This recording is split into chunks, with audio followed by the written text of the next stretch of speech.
Travis, get 1 Corinthians chapter 12. Okay. Ezekiel, go ahead and put the nail in the coffin on this Esau thing, man. We're gonna go to Hebrews and 1 Corinthians 12. I got you. Yeah, I got chapter 12. What's the verses?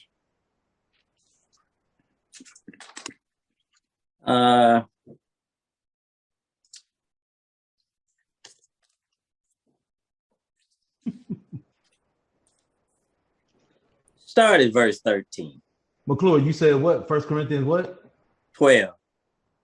12, verse 13 and following. Yeah, start at verse 12 and just read through that for a second. And stop at verse 14. Well, as the body is one. Hold on. Okay. 1 Corinthians 12 and what? Start at 1. Verse you. 12. Start at 12. 12. Okay. Go ahead, Travis. For as the body is one and had many members, and all the members of that one body being many are one body, so also is Christ. For by one Spirit are we all baptized into one body, whether we be Jews or Gentiles, whether we be bond or free, and have been all made to drink into one Spirit. For the body is not one member, but many. Who are these Jews and Gentiles there? Hold on. Southern and Northern Kingdom Israelites. Right, correct. Now, this is a Corinthian province in Rome. You saying these are all Jews? Mm-hmm. I'm saying Jews and Northern Kingdom Israelites. Correct. So you're saying that there's no one else in the church but Jews? Not in the original church, first century church, no. I mean, we keep conflating the term Jew with Israelite. There's Jews and there's Israelites. That's why they're referred to as Jews and Gentiles. Okay. Okay. All right. If that's the case, when you say that these Gentiles are Jew Gentiles on the Northern Kingdom, who was that bond child? Who is it talking about when it says bond? It's talking about slave. Yeah. Mm-hmm. Was Israel the bond child? Yes. Or is Israel the free child? No, they're the bond child. They're the bond children. You sure about that? I know so. Without a shadow of a doubt. I bet your life on it. Which one did God call the free child and the other one the bond child? Who did he call it? Who did he call the honor and the one that of dishonor? Yeah, but first of all, let's settle this. Who is the free child and who is the bond child that Abram had? So now you're talking about Isaac and Ishmael. That's different. Correct. No. Wait a minute. Hold up. Correct. No. One is the seed of promise. The other one is the bond child. And The Isaac child shall of I the- see be called. The child of an Egyptian bond servant. And that's why God said Israel is the free son. Ishmael is that bond servant. His children have not, they were born free. Yeah, they got put in captivity because of sin. Okay. And famine got in the land that rose up a Pharaoh that didn't know Joseph. But when you talk about these people over here in 1 Corinthians, you couldn't even have this about we're all baptized into one body by the same Spirit. If this is not including the Gentile nations, when it talks about Gentiles, even Isaiah refers to the island, the nation of Isles, and that's called the Gentile nation. That's not the Jews. I mean, you see that in Isaiah, you see that in Ezekiel. This is talking about Jews and Gentiles. These Gentiles are not Jews. That's what it comes down to. Now, Recorder, are you finished? Yes, sir. I'm through. Okay, so there's a few things I want to touch on with Gentiles. I wanted to deal with this anyway because last week we left off with Acts 10. Looks like we're not going to have time to get through that chapter, but I can deal with the Gentile terminology real quick. Yeah, we are. We got more than enough time. Okay, but I just want to deal with the Gentile terminology real quick so we can touch other points. It's 8:48 right now, so. Okay, so Matthew 4 and verse 15. Will you get that for me, Malachi? Yes, sir. This is what you got to understand, because you can't just come to the back of the book and expect to understand what the book is talking about. You got to have the history. You got to know what the book is talking about all throughout. Go ahead. All right. So this is Matthew 4. Matthew 4 and 15. Correct. All right.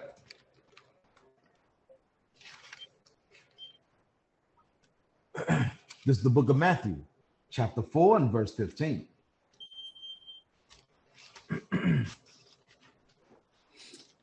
Verse 15. The land of Zebulun and the land of Naphtali. Stop. Brother McClure, who is Zebulun and Naphtali? That's of Israel. Keep reading. That's Israelites, correct. Keep reading. Uh-huh. All right. By the way of the sea, beyond Jordan, Galilee of the Gentiles. Now, Galilee is the land of Naphtali and Zebulun. You see what God calls Naphtali and Zebulun? Right. Now, hold right there. Can I say something right there? Yeah. Go ahead. May I say something? Yeah, go ahead. Go ahead. Okay. Now, when you talk about Galilee of the Gentiles, you do know that Galilee is in the land of Canaan. You know that, Galilee, right? You know that Canaan was changed to Israel? Correct. No, Jerusalem itself is not Jerusalem. It's called Jebus.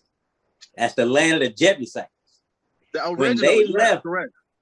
Okay, when they left and they went over into Canaan, God said, I'm going to show you a land that's filled with milk and honey. All right. Now, when you're talking about this right here beyond Jordan, Galilee of the Gentiles, this is not talking about the Jewish nation. That's not what that's talking about.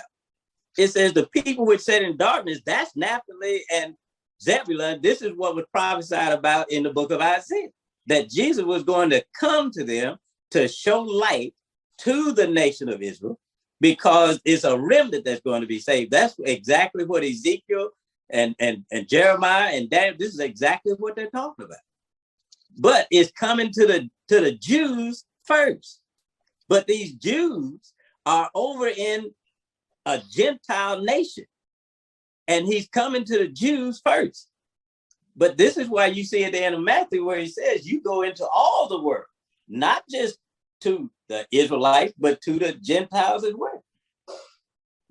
If it's not all the world, and if it's not Abram's promise to all nations, then why did Jesus have to come? All right, we're going to get into that.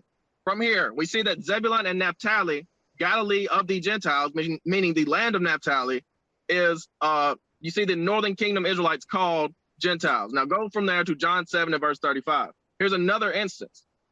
Right. John 7 and verse 35 about Gentiles.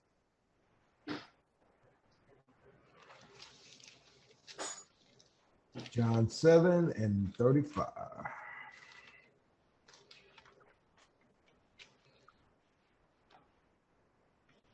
This is the book of John, chapter 7 and verse 35.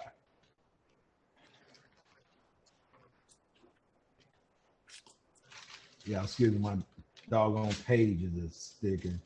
7 and 35. Got it. Verse 35. What manner of sayings is this that he said?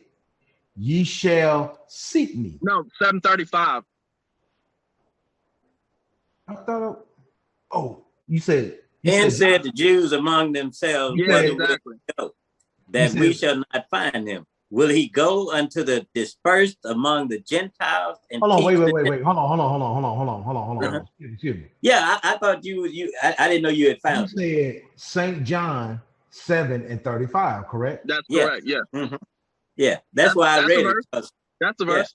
Yeah. So the dispersed among the Gentiles were called Gentiles. Right. They called them the same thing. They said this is the nations. That's what they called them. Now, why is the northern kingdom called Gentiles? Why is the northern kingdom of Israel called Gentiles? Right. That's because these are the Jews that were scattered in the Gentiles nations. Correct. And then it says, but it's talking about those Jews that were scattered in those nations. So are you going to teach the Gentiles? Well, yeah, if you look at that, Now looking at that text there, Ezekiel, if you really just look at that, he doesn't refer to the Israel or Jews as Gentiles in that text. He says that they will he go unto the dispersed among the Gentiles. He still distinguishes between them and teach the Gentiles. So he's not calling the Jews Gentiles in that verse. Okay, so did the Jews in the different lands ever take on the customs of the lands that they were in? Yeah, they did that's why they was those idol gods. That's why idolatry. they served. Yeah, they went into idolatry. Correct. Absolutely. So give me this in 2 Maccabees 6, just to prove your point that you just made. All right. 2 Maccabees 6, starting with verse 6. All right.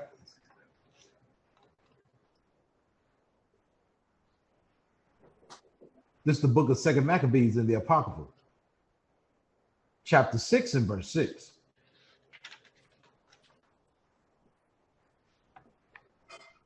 Chapter 6 and verse 6. Neither was it lawful for a man to keep Sabbath days or ancient feasts, or to profess himself at all to be a Jew.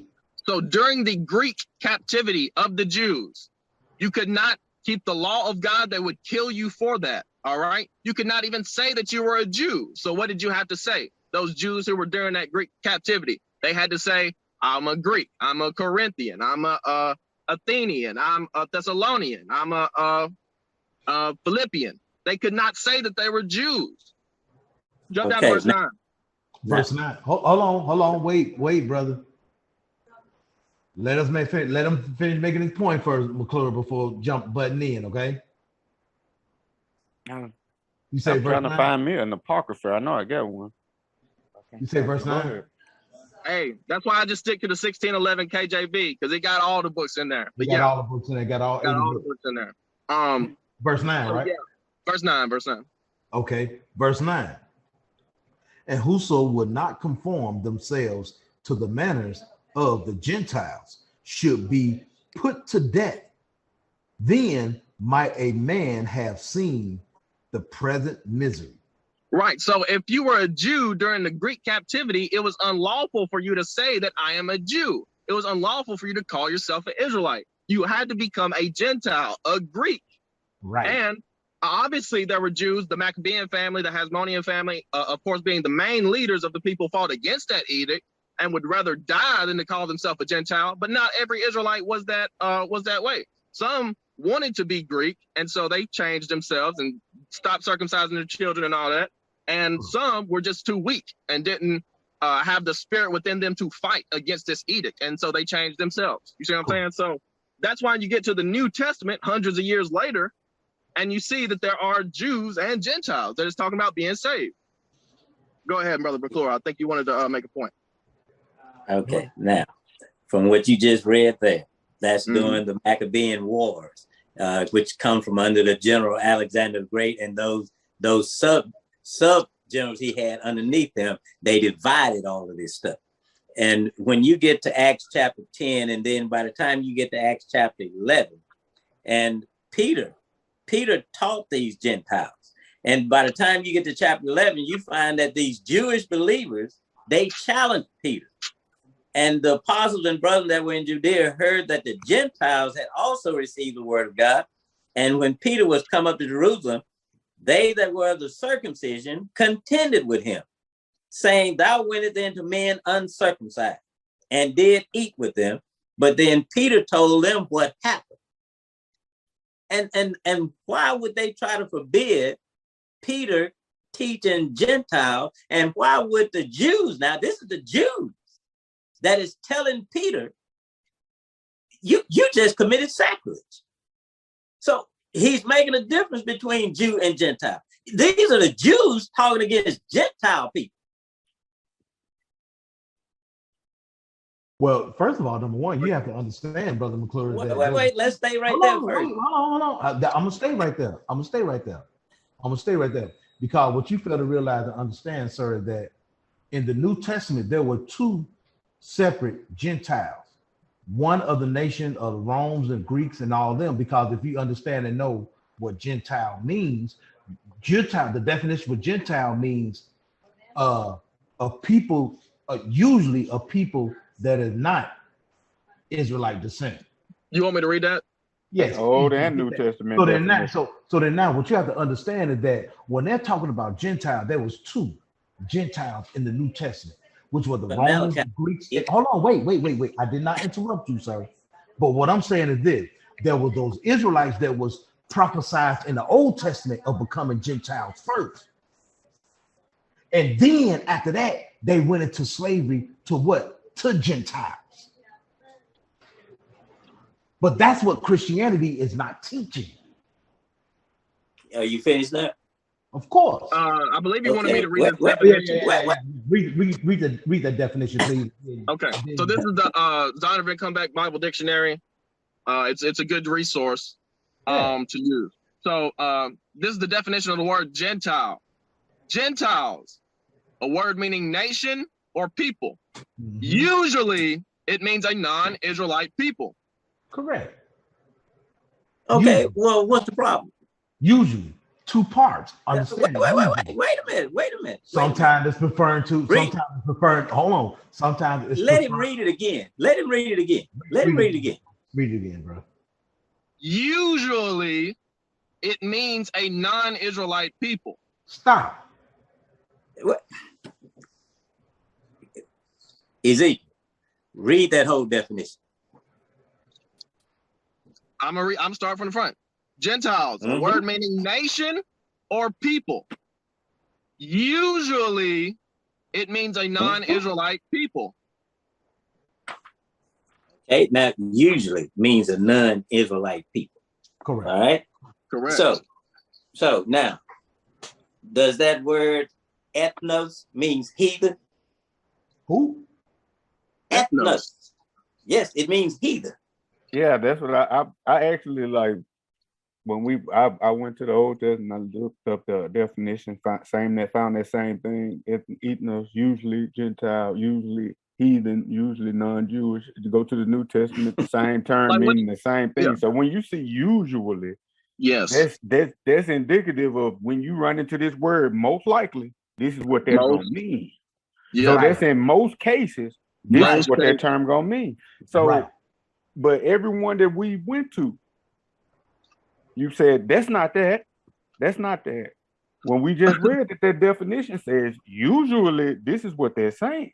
Yes, most of the time. When you use the term usually, that means most of the time, but sometimes it doesn't. Y'all are only using the Gentile term in the New Testament. I'm talking about the entire Bible. I can go to I can go directly to one right now. Judges 4:2. What does it say? Hold on.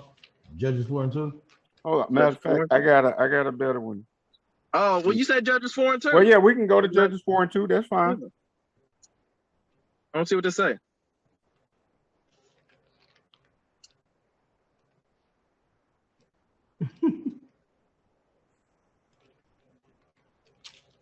Judges 4:2. If you wouldn't mind starting with verse 1, that'd be great. Okay. The book of Judges, chapter 4 and verse 1.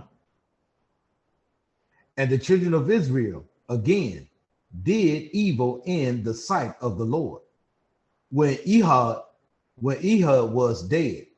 Right, that's what you read about. Yeah, that's what you read about all throughout the Judges. Whenever we didn't have a proper leader, we would turn against God. Mm-hmm. And the Lord sold them into the hand of Jabin, king of Canaan, and reigned in Hazor. In Hazor, the captain of whose host was Sisera, which dwelt in Harosheth of the Gentiles. Right. So it said God sold us into captivity, sold us into slavery under the Canaanites. And Harosheth of the Gentiles, that does mean the other nations. He sold us to the other nations. Yeah, that's what I'm saying. Yeah. You said we were going to nothing but New Testament verses where they point out that Gentile means other nations, but it's all over the Old Testament too, in that same light. Speaking of other nations, So it's not just mostly in the New Testament. It's No. a lot in the Old Testament, pointing to that same outcome. Exactly. And see, my whole point, Brother Travis, I don't mean to cut you off or anything like that, but my whole point is that usually the term Gentile throughout the whole scripture does usually mean the other nations. But sometimes, mostly in the New Testament, when you see the term Gentiles, it means Israelitish people. Most of the time, though, you read it throughout the scriptures and it means a non-Israelitish people. You see what I'm saying? Mm-hmm. Okay, New Testament. Can we go to Matthew chapter 10 and verse 5? Matthew chapter 10, verse 5. Mm-hmm. This is the book of Matthew, chapter 10 and verse 5.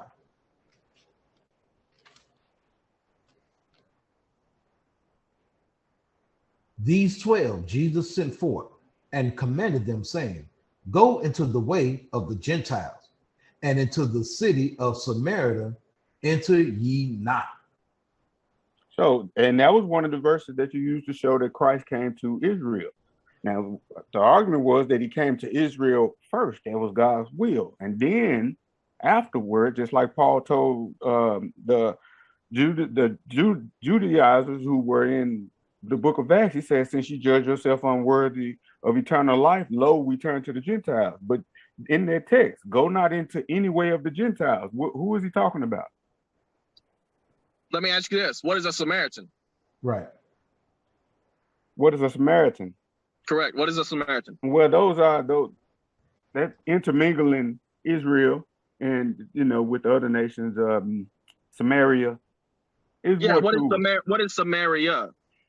That's a city, right? What is Samaria, though? Yeah. It's the capital of what country? The northern kingdom of Israel. No. Yes, it is. Syrian. That's a Syrian nation. No, it is not. Okay. Give me this in Acts. No, give me this in Isaiah 7. Wait. But that wasn't the point. That wasn't the reason why I said let's go there. That's why we need the context, though. That's why we need the context. Once you get to the New Testament and you just read that alone, you don't have context for what it's talking about. You need historical context. Precept upon precept, line upon line, here a little and there a little. Thank you, brother. Thank you. Is Samaria over in Bethel and Dan? Yes, that's the northern kingdom cities. Over in the northern kingdom. And over in that northern kingdom, in the area where they were, what area are they in? The northern kingdom of Israel. Yes. Give me Isaiah 7 and 8, Brother Malachi. Mm-hmm. Yeah, I'm following what you're saying with that. Yeah. What I'm saying about the land that they're in. What? Never mind. Go on. Don't read the verse. Actually, verse 9. Get to the point. Verse 9. Isaiah 7 and 9. Chapter 7, verse 9. And the head of Ephraim is Samaria. Stop. Meaning the capital of Ephraim being the son of Joseph, representing all the northern kingdom of Israel. The head of Ephraim is Samaria. The capital of Ephraim is Samaria. Read. Okay. And the head of Samaria is Remaliah's son. Remaliah's son. So he said the king over Samaria is Pekah, Remaliah's son. Read. If ye will not believe, surely ye shall not be established. Right. This is prophecy that Isaiah is giving to the king of Judah, that the northern kingdom of Israel was about to be destroyed, wiped off the map. But yeah, the point is the Samaritans are Ephraimites because that is the capital of the northern kingdom. Okay. Now, in that northern kingdom, what is that original land? What original land is that? You mean before the Israelites got into the land? Yes, sir. What's that original land? Canaan. Huh? That was Canaan. That was Canaan. Okay. Yes. All right. And what country was over there in Canaan, where Samaria is?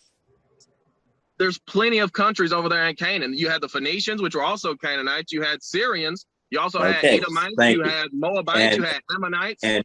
And when the Jews conquered that, they changed that name. And the reason it was changed because when Assyria took them in, you had different countries that actually intermingled with those Jews that was cast over there. That's how they got to be Samaritans. Okay. Samaria is the name that it was changed to. Mm-hmm. Samaria. That's what I'm saying. That's yeah. We're not in disagreement with that. I'm just saying that's how they became Samaritans. Samaritan just means a citizen of Samaria. That's all that means. It doesn't mean like something else. It's just Northern Kingdom Israelites. That's all it means. So now, Travis, what was that you was trying to? Well, I mean, I understand all that regarding Samaria, but Samaria wasn't really my focus.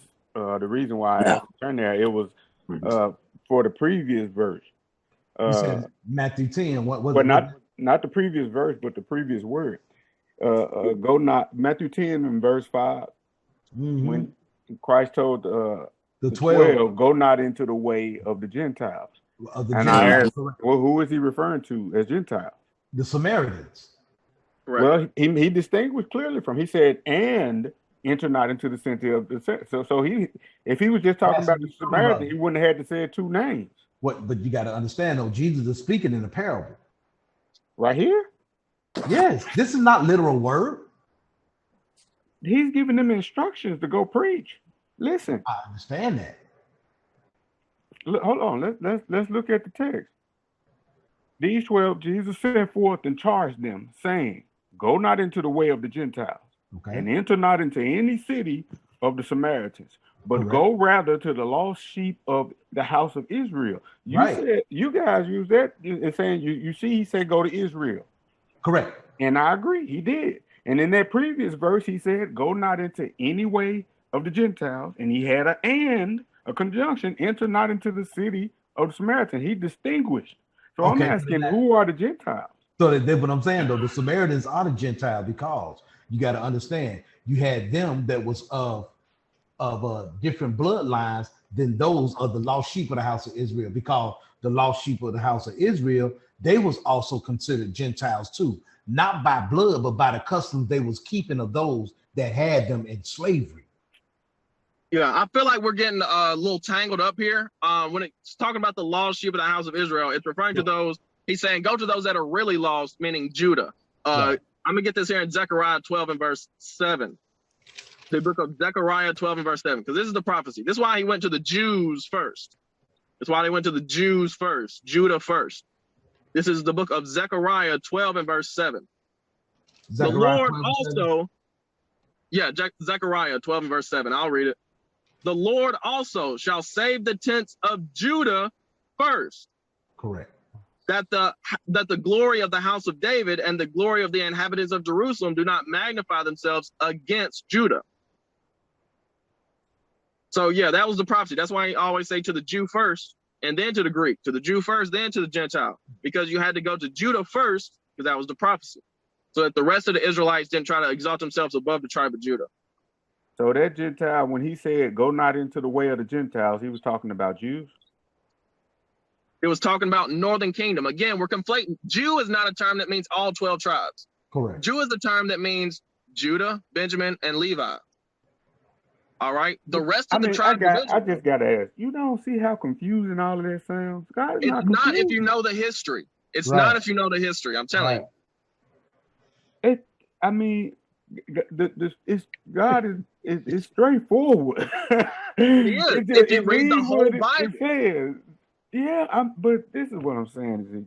We turn back to that Old Testament and you agree. You said that Gentile is Gentile, referring to correct. We went there and he said, go not into the land of the Gentiles. Clear.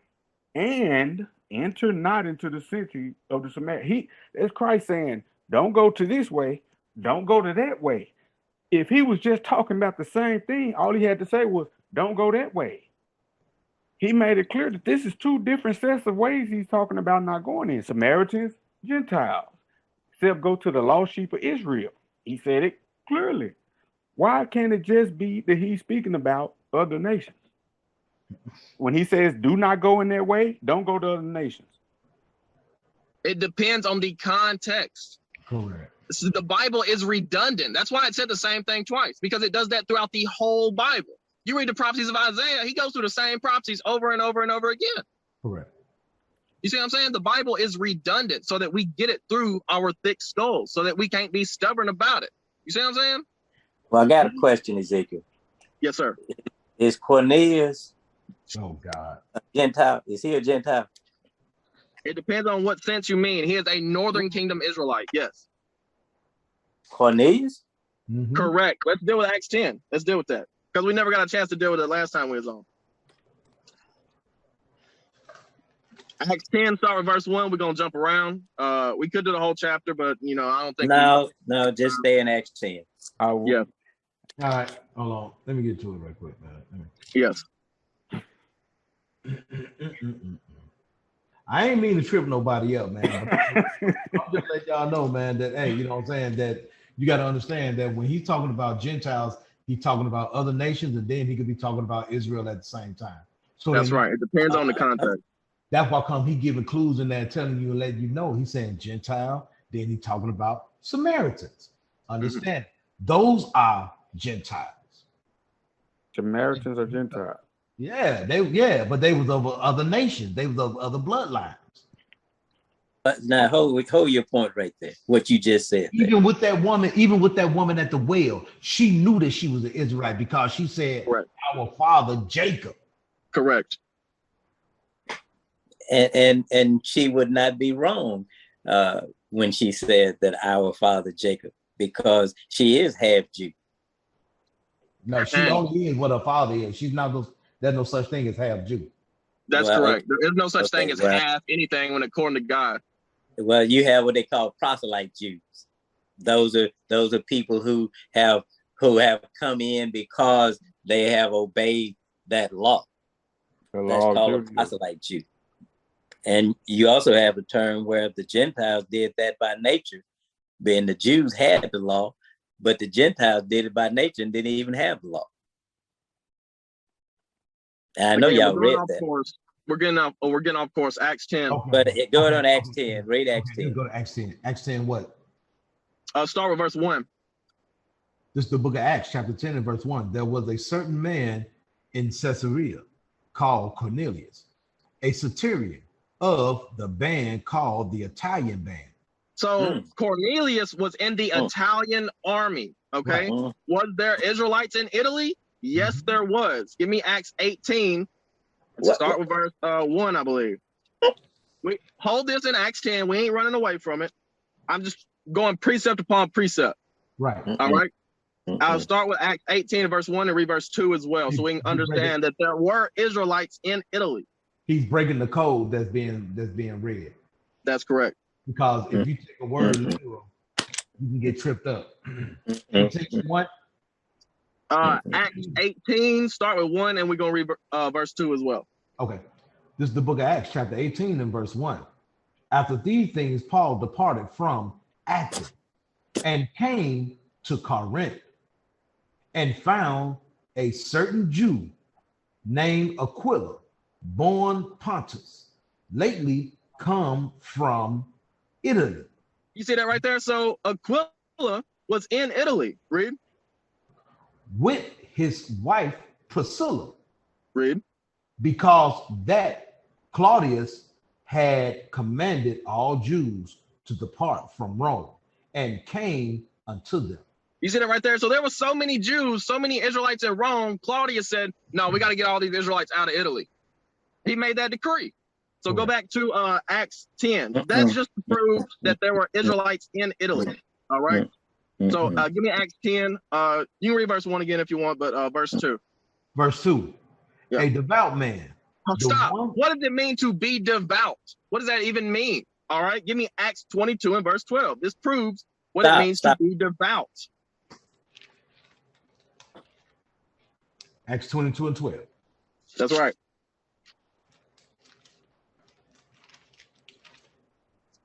This is the book of Acts, chapter 22 and verse 12. And one Ananias, a devout man according to the law, having a good report of all the Jews which dwelt there. So Ananias was devout according to the law. That's what it means when it says devout. It means you keep God's laws. Who was giving God's laws? It wasn't all nations. Right. It was only the Israelites, according to Psalm 78 and verse 5. All right. Yeah, we'll get that real quick. Psalm 78 and 5. Then we'll go back to Acts 10. So we got to prove all things. What is it, brother McClure? You got something to say? All right, yeah.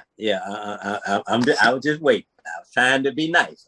All praise to the Most High. Hold your peace, brother. All right, Malachi, give me that in Psalm 78, verse 5. The book of Psalms, chapter 78 and verse 5. For he established a testimony in Jacob and appointed a law in Israel, which he commanded our fathers, that they should make them known to their children. Right, so God give the laws to Israel, all 12 tribes. He didn't deal so with other nations, all right? So it's impossible for Cornelius to not be an Israelite because he wouldn't have the law. Jump down to, actually read verse 2 again, then we're going to jump down and get to the vision that Peter had. Which one? Back in Acts 10? Acts 10, yes, Acts 10. Okay. Verse 2, a devout man, the one that feared God with all his house, which gave much alms to the people and prayed to God always. Right. So Cornelius was a devout man who kept the law. He was in the Italian army. He feared God. He prayed to God always. He helped the people out with the alms.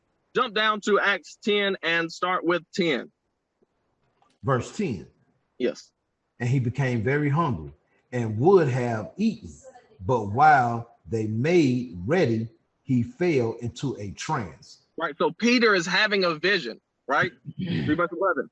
Verse 11. And saw heaven open, and a certain vessel descending to him, as it had been a great sheet. Stop. All right. So it said a certain vessel. Give me that in Hosea 8 and 8. This is the vessel it's referring to. These aren't new concepts. These are old concepts that we can find throughout the whole scripture. This is Hosea 8 and read verse 8. Okay.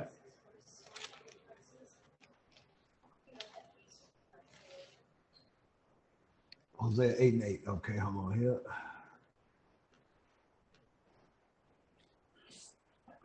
And we hold on. I'm lost. What are we defining right now? Vessel, this certain vessel that Peter saw in his vision. That's what we're defining. Correct. The dream? Yes. The vessel that he saw in his vision. Okay. Let me ask you a question, Ezekiel. Do you actually believe what was there a Israelite that was in the Romans army? Yes. The same way that there are black and Latino people in the American army. Wait. These Jews were under suppression by the Roman people. Cornelius is a Roman centurion. He is not an Israelite. He's a Gentile. You know that. This is the very reason why God sent him that vision. We're finna find out. Give me Hosea 8 and 8. The book of Hosea, chapter 8 and verse 8. Israel is swallowed up. Now shall they be among the Gentiles. Among the what? The Gentiles. Among the what? The Gentiles. So this verse says Israel is swallowed up. They are among the Gentiles. That's why they get Israel called Gentiles. Stop right now. No, why stop are they interrupting, brother. Gentiles? Hold your peace. Hold your peace. All right? Man, it's crazy we got to say this to you so many times. Read the last part of that verse, brother. Israel is swallowed up. Now they be among the Gentiles as a vessel wherein is no pleasure. So Israel is a vessel wherein there is no pleasure. Read verse 9 now. Verse 9. For they are gone up to Assyria, a wild ass alone by himself. So it described Israel as a beast, a wild beast. All right? A wild ass. Yeah. Read the last part of that. Ephraim had hired lovers. Right. That's the allies, right? So we see Israel is among Gentiles, a vessel where there is no pleasure. They are gone to Assyria, an ass, meaning a beast. Ephraim has hired lovers. Go back to Acts. Can I hold you there just for a second, Ezekiel? May I interrupt you just for a second? I want to get the understanding of Acts 10 and 11. We'll give you a chance to rebut after we go through this. But you're not giving an accurate account of what you're saying here in Hosea. So are you telling me that Israel did not have allies? Israel is in captivity right now. Hosea is telling them why God is getting ready to pass judgment on them. When was the book of Hosea written? During the time of 2 Kings. Exactly. Before they went into he's captivity. A prophet. He's also a prophet during the time of Isaiah. Same time. He's known as a minor prophet. But what I'm saying to you, what you're talking about right here is no reflection on Acts chapter 10. Well, this is the context for these words. Correct. No, it is. What? Never mind. I'm through. Never mind. I'm through. Thank you. Sorry. I'm through. To the Most High. I'm through. Get back to Acts 10 and verse 11. The book of Acts, chapter 10 and verse 11.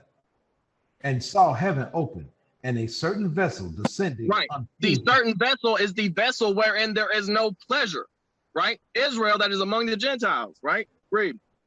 Unto him, as it had been a great sheet knit at the four corners and let down to the earth.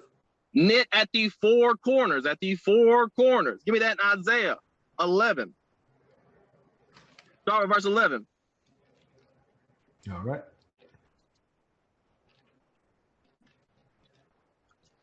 If y'all don't learn to do anything else, y'all really need to learn how to read this Bible that was commanded by God.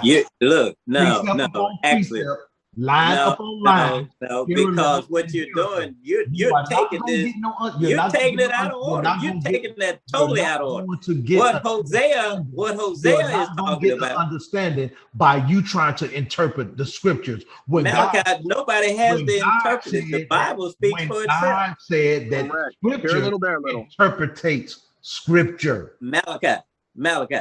What Hosea is talking about with the vessels he's using, trying to compare this to what Peter is talking about. What Peter is showing by God is a vision about something being clean and unclean, and Peter refusing to go to the Gentiles. Isaiah 11.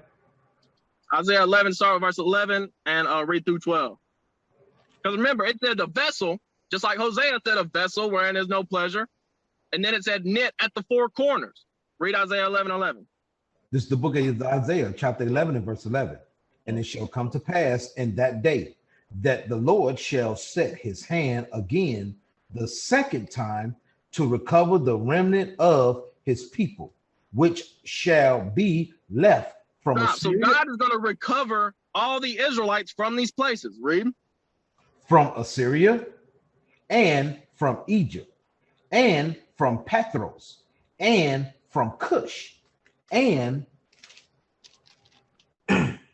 from Elam, and from Shinar, and from Hamath, and from the islands of the sea. Right. So Isaiah is saying the Lord's going to recover his people from the Middle East, from Africa, from the islands of the sea. Read. Who are they? Who are they? And he shall God's people, Israelites. Read verse 12. No. That yes, isle it is. Read verse 12. Who is that isle of the sea? Read verse 12, Brother Malachi. Stop interrupting, Brother Orville. You about to see. Let the scripture speak for itself. And he shall set up and assign for the nations, and shall assemble the outcasts of Israel. The outcasts of Israel. Read. And gather together the dispersed of Judah. Meaning Jews. The dispersed of both kingdoms of Israel. Read. From the four corners of the earth. That was the four corners of the earth. Correct. That's why I said that shit. Now, first of all, you said a remnant. You said a remnant, right? Is that right? Did you say a remnant? That's correct. You said that right. Okay. That's correct. Now, where were they at? When it says the isles of the sea, where it says the isles of the sea, where were they at? The four These are the nations. Everywhere. Are they not the nations? Are they not the nations of the Gentiles? What, Cush? Where they were scattered. Egypt? They were scattered through the nations of the Gentiles, right? They were scattered among the nations, correct, yes. Okay, now if they're scattered among the nations, among the Gentiles, and when you get over here to Acts chapter 10, and you're talking about this four-net, and this is the reason that Peter is having this virgin talk to him, because Peter is saying, not so, Lord, because you said it was just going to be the remnant of the Gentiles and the remnant of Israel. And so Peter says, no, Lord, I do not go around here touching anything unclean or eating anything unclean. And that's why God told him, what I've called clean, don't you call unclean. And he's talking about the Gentiles. And you know that. Get back to Acts 10. Start with verse 11 again. The book of Acts, chapter 10 and verse 11. And saw heaven open, and a certain vessel descending unto him, as it had been a great sheet knit at the four corners, and let down to the earth. Right. So this certain vessel is the vessel wherein there is no pleasure. Israel among the Gentiles, knit at the four corners, meaning all over the world. All right. Keep reading. Wherein were all manner of four-footed beasts of the earth, and wild beasts, and creeping things, and fowls of the air. Remember what we read about Ephraim being a wild ass, right? That's what it means when it says beasts of the earth. Read. And there came a voice to him, rise, Peter, kill and eat. So in this vision, the voice told Peter, hey, kill and eat these animals. Read. But Peter said, not so, Lord, for I have never eaten anything that is common or unclean. He said, I ain't never eat anything that's unclean as far as the animals are concerned. And common. Right. And the voice. Go ahead. Why would he be talking about what there has to be a significance to him even showing the animals? It's not just because of the dietary mentions or anything like that. He's making a point. It's symbolic. Let us finish this, brother. Come on now. It's just symbolic, Travis. That's all, it's bro. Symbolic. We about to get there. That's true. I'm describing the vision. Read. Verse 14. Verse 14. But Peter said, not so, Lord, for I have never eaten anything that is common or unclean. Right. So Peter said, I can't eat anything that's unclean according to the law. Read. And the voice spake unto him again the second time, what God had cleansed, that call not thou common. Right. So what God has cleansed, don't call common or unclean. Read. This was done thrice, meaning three times. Correct. And the vessel was received up again into heaven. Right. So Peter never ate these animals because they were unclean. He said, no, keep reading. Verse 17. Verse 17. Now, while Peter doubted in himself what this vision which he had seen should mean. Right. So Peter didn't know the interpretation of the vision while it was happening. He didn't know how to understand what was going on. He gonna get more into. It's gonna make more sense to him as he go into his journey. Correct. Verse 17. While Peter doubted in himself what this vision which he had seen should mean, behold, the men which were sent from Cornelius had made inquiry for Simon's house and stood before the gate. Right. So Cornelius come to see Peter. So jump down to verse 22. Verse 22. And they said, Cornelius, the centurion, and they said, Cornelius, the centurion, a just man. Hold on. So a just man, what does it mean to be just? All right. Give me that in Romans 7 and 12. Because it's saying the same thing over and over again. Again, the Bible is redundant. The book of Romans, chapter 7 and verse 12.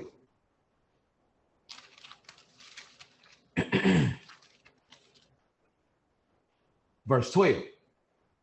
Wherefore the law is holy, and the commandments holy, and just and good.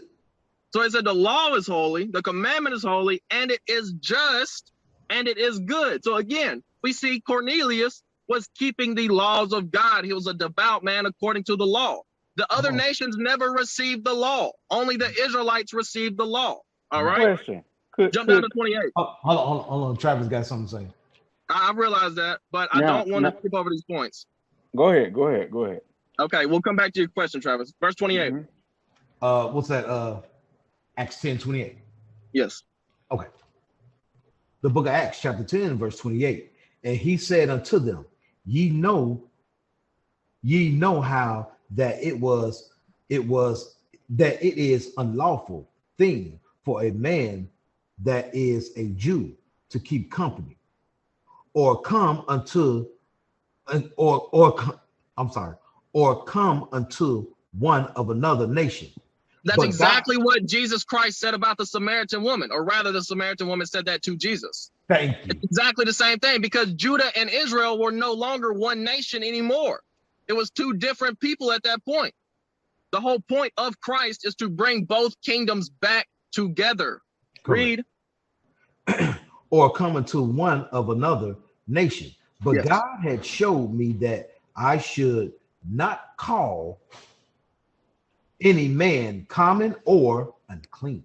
And that's the interpretation of the vision, that Peter can't just decide that Northern Kingdom is unclean. If God has called that person, then you can't call him unclean. You can't call him common. You can't see that you adding that. How? Because it doesn't say that. Listen. Now I understand where you're coming from. But you are Evidently, Travis, you can't understand if you when I read this is what I read. Verse 22, and they said Cornelius, the centurion. He's a centurion, so he's a Roman officer. He cannot be following Judaism and be a Roman officer. He can't. They were persecuting I didn't say Judaism. I didn't say Judaism. Or he couldn't be a devout Jew and be a Roman officer. Again, I didn't say he was a Jew. Hold on, wait. You saying he's not devout? He said he's devout. Exactly. That's my point. He's a just man and one that feared God, of good report among the nation of the Jews. So he was of a good report among the nation of the Jews. They had good words. Go back to Acts 10:2 and read that. All right, I'll read that for you. The book of Acts 10 and verse 2. Read. A devout man. A what? A devout man. Read 1. There was a certain man in Caesarea called Cornelius, a centurion of the band called the Italian band. He was in the Italian army. Come on, read. A devout man. He's a devout man. What are you talking about, Travis? Come on. He's talking about a man who was religious, righteous. He was a good person, but he was not a Jew or Israelite. Calling him a devout, a just man doesn't make him a Jew or Israelite. Not to mention, so what does it mean to be devout or just? You just read the text yourself. He said, you come into another nation. That's unusual. He didn't say you come into another Israelite, another Gentile Israelite, the Northern Kingdom. He said you come into another nation, nationality. Okay. What's that scripture? He said that he was the Most High God said that and that's what the scripture says. I don't have to add nothing to it. He had no dealings with no other nations but who? Psalms 147:19. Yeah, that's correct. Psalm 147, and I'm gonna read verse 19. Okay, so then now, hold on, Travis. Before you say anything, I'm gonna set this up because understand it. Now, you just said that could not be so. So then now understand it. We finna show you how God is saying what he's saying. Because understand it, we're going all the way back to the Torah, to the Old Testament, to show you how God had dealings with other people. Understand it. Read that for me. Psalm 147, 19 and 20, please. The book of Psalms, chapter 147, verse 19. Yeah. He showeth his word unto Jacob. He showed his word unto Jacob, the scripture, the Bible. Come on. His statutes and his judgments unto Israel. He gave him to Israel. Come on. He hath not dealt so with any nation. He had no dealings with no other nations, even though he created all of us. What did he just say? In the Old Testament, that's what's true. Hold on, wait. You can't change God's word because God said that he don't change. Correct. And that's what you're doing. I'm changing it. You're changing it. But you just read in the book of Acts where he said you come into someone of another nation. He just said it plain. But he just sat up there and said, though, understand it. God said he had no dealings with no other nation. So then if Cornelius was not chosen, he said he gave alms. The Bible said, understand it, God would not have no dealings with him. God wouldn't have had no dealings with him. He would not have had no dealings with him and put him on this mission. Put Peter on his mission to go and correct Cornelius because he was living by Gentile customs. But that man was an Israelite, bro. Correct. I want to wrap up this section as far as what we're talking about right now with Ezekiel 37, going into the whole purpose of the New Testament and Christ. Okay. I want to start with verse 16. Because remember the verbiage that is used in Acts 10 about another nation, right? You remember that, Travis? Yeah. Yes. So he told Peter, the Jew, right? He said, I know that Jews don't deal with other nations. Mm-hmm. All right. So give me this. Actually, let's, start with 16 so we can get the whole context. Okay. Yeah. The book of Ezekiel, chapter 37 and verse 16. Mm-hmm. Moreover, thou son of man, take thee one stick and write upon it for Judah and for the children of Israel, his companions. Benjamin and Levi. So he said, take one stick, write on it Judah, Benjamin, and Levi. Read. Then take another stick and write upon it for Joseph, the stick of Ephraim, and for all the house of Israel, his companions. Right. So that would be Ephraim, Manasseh, Simeon, Gad, Reuben, Issachar, Naphtali, Asher, and Zebulun. Right. So that's the rest of the tribes of Israel. Read. And join them one to another in one stick, and they shall become one in thine hand. He said, I'm going to bring Israel back together. Read. And when the children of thy people shall speak unto thee, saying, wilt thou not show us what thou meanest by these? Keep reading. Okay. I'm sorry. Verse 19, saying unto them, thus said the Lord God, behold, I will take the stick of Joseph, which is in the hand of Ephraim, and the tribes of Israel, his fellows, and will put them with him, even with the stick of Judah, and make them one stick, and they shall be one in mine hand. He said, I'm going to take the rest of the tribes of Israel, and I'm going to put them with the Jews. Keep reading. And the stick whereon thou writest shall be in thy hand before their eyes. Verse 21 and 22 is the point. Read. And say unto them, thus said the Lord God, behold, I will take the children of Israel from among the heathen. Right. So he said, I'm going to deliver the children of Israel out from among the heathen. Like as we read, Israel is in the four corners of the earth, in every country, in every nation. Read. Whether they be gone, and will gather them on every side, and bring them into their own land. And I will make them one nation in the land upon the mountains of Israel. And one king shall be king to them all. That is the King of Kings, the Lord of Lords, Jesus Christ. That is that one king it's talking about. Read. And they shall be no more two nations. They shall be no more two nations. So he's saying the children of Israel and the children of Judah were not the same nation. The Jews went to the Jews would not go to the Israelites because they were of another nation. And that's what you get in the New Testament. As it said, Naphtali and Zebulun of the Gentiles. Read.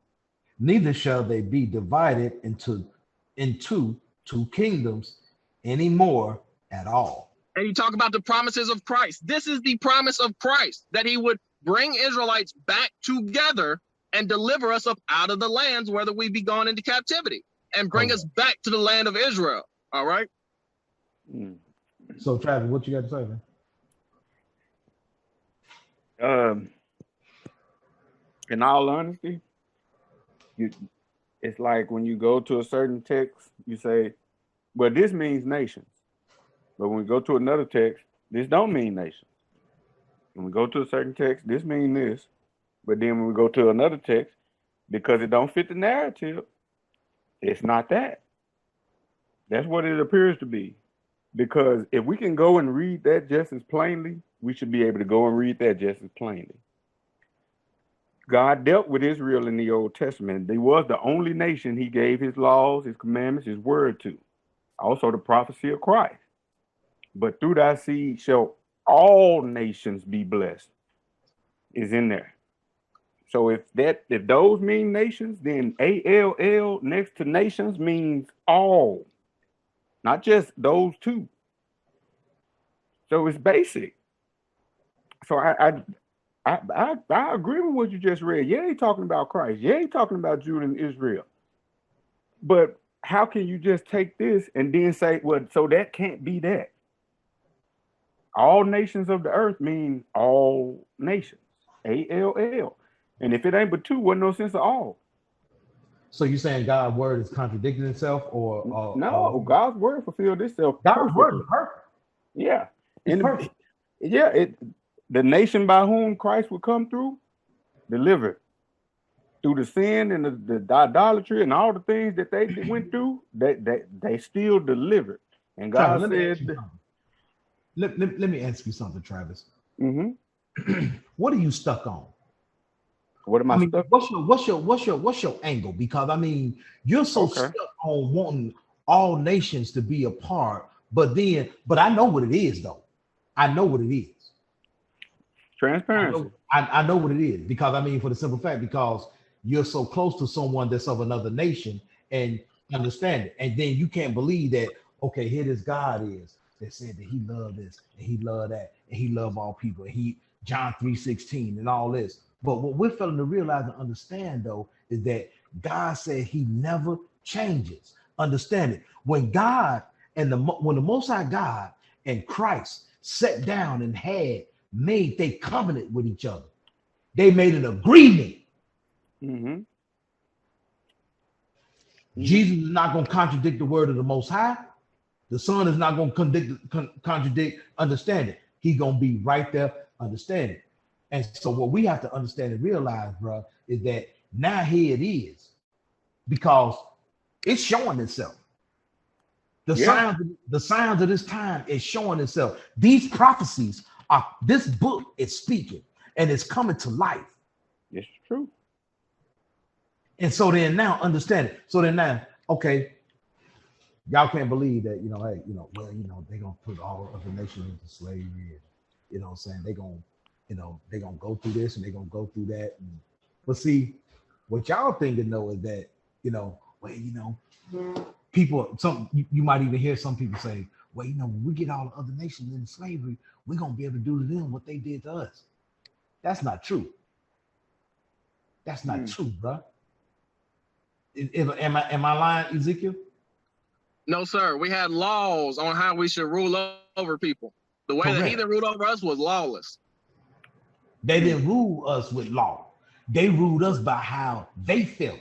When they were sodomizing men, when they was raping women, when they was taking our women that were pregnant and cutting the babies out of them, making the babies gator bait.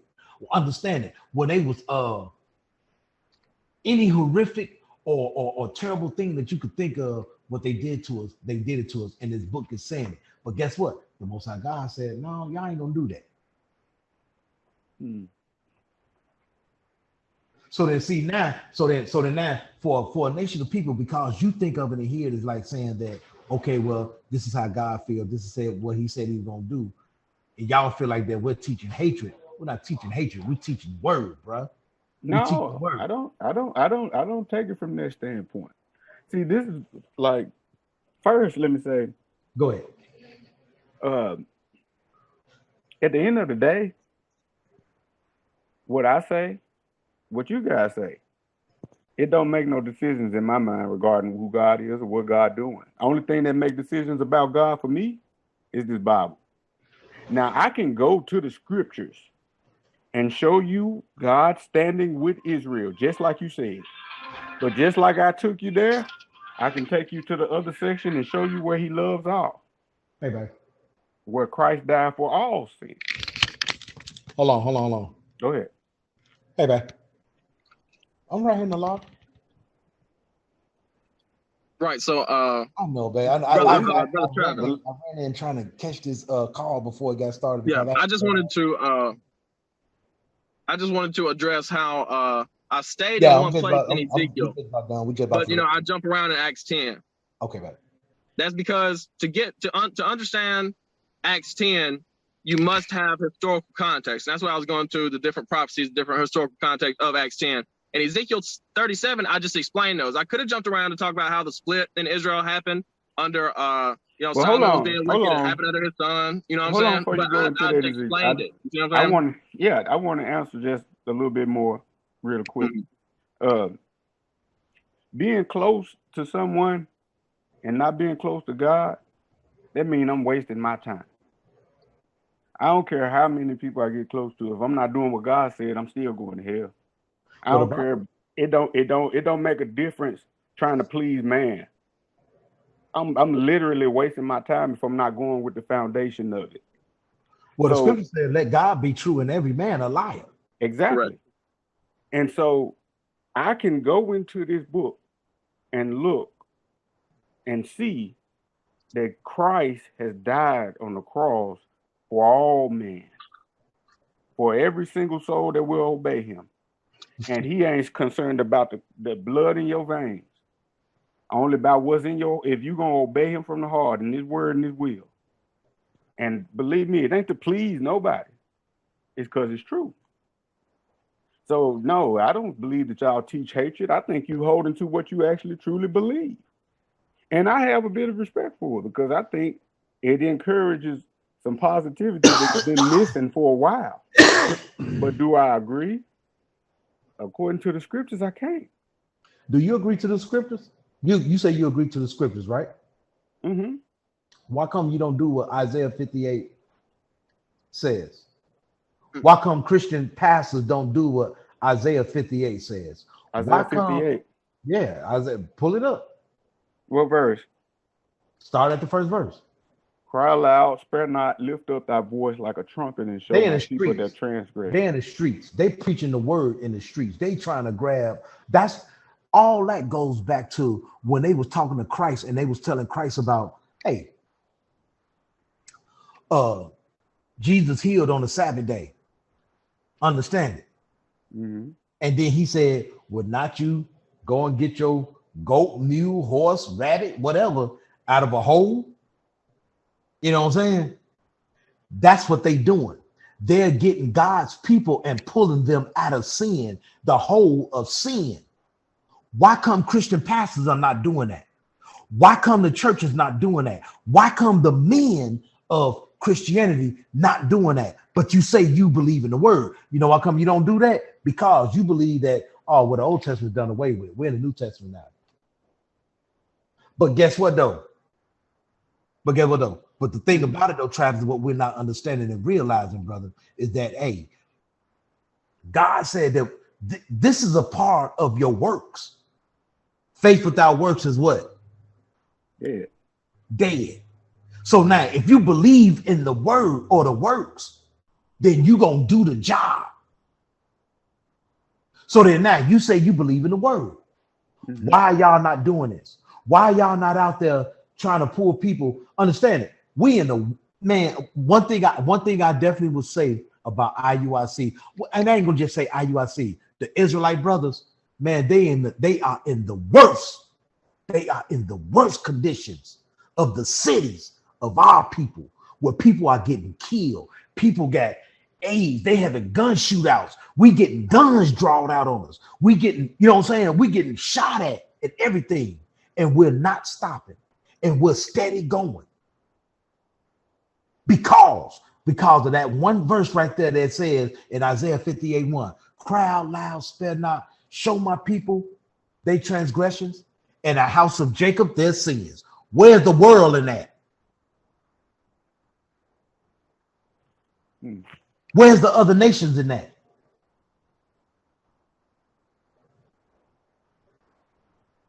Because see, when you turn around and you start running into words like Gentiles, when you start running into words like heathens, hell, Israel's Ezekiel, if I'm not mistaken, Israel was labeled one time. God was saying, y'all gonna be like y'all gonna be like heathens. Yeah. Y'all gonna be as the heathen. Yeah. So therefore, brother, this is what I'm saying, man. Look, we need to call it for what it is, bro. Call it for what it is. Y'all don't believe in that word like you think you do, because guess what? If you would do what Isaiah 28:9-10 says. Precept upon precept, line upon line, here a little and there a little. And the 9th verse, God was telling Isaiah, he was telling him, you got to reduce yourself all the way back down to a child and be retaught all over again. Being drawn from the milk, weaned from milk and drawn from the breast. Meaning you got to become a baby all over again to be taught this book. And y'all not doing that. Because you know why come? Hey, when you getting comfortable in your living, you making a living, you know, hey, things that understand it. Nobody in Israel, nobody in IUIC or the school that or other camps that I know, they don't have cash apps. They don't have a jar sitting out taking up collections from people for donations. Because what did Paul say? Paul said his reward is already stored up for him. He don't need no pay. Why? Because he believes in his truth. A man that don't work, don't eat. Nigga, you supposed to be, man, bro, y'all supposed to be taking care of y'all. Y'all understand it. Who are you gonna believe? You gonna believe in what man say, or you gonna believe in what God said? Y'all making God to look like a lie, bro.